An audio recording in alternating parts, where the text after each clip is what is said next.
Well, PBA recap out of town Sabado. Ginanap nga ang laban ng PBA nitong Sabado sa Cagayan de Oro, kung saan ngayon nagharap ang rain or shine ni Las 2 Painters na galing sa back-to-back na panalo na may kartadang 2 wins at 5 losses.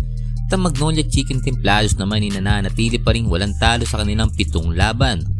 Well, natapos ang first half, abante pa ng 12 points ang rain or shine sa kanilang 57-45.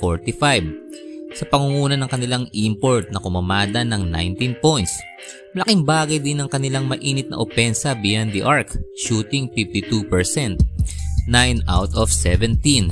Well, pagpasok ng third quarter, dito na nakagawa ng run ng Magnolia sa pangunguna nila Polly at Mark Baroka.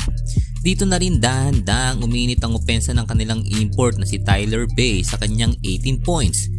11 points nga niya ni galing sa third quarter. Natapos ang quarter na to sa score na 82-81. Well, final quarter, nagpatuloy pa rin ang mainit na opensa ng Magnolia at shooting ng rain or shine beyond the arc. Hanggang sa uli ngayon naging dikit ng laban.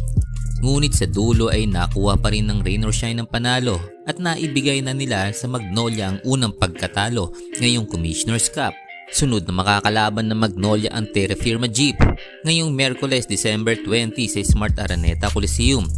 At makakaharap naman ng rain or shine ng Terra Firma Jeep sa December 23 sa Smart Araneta Coliseum. Narito naman ang team standing as of December 17.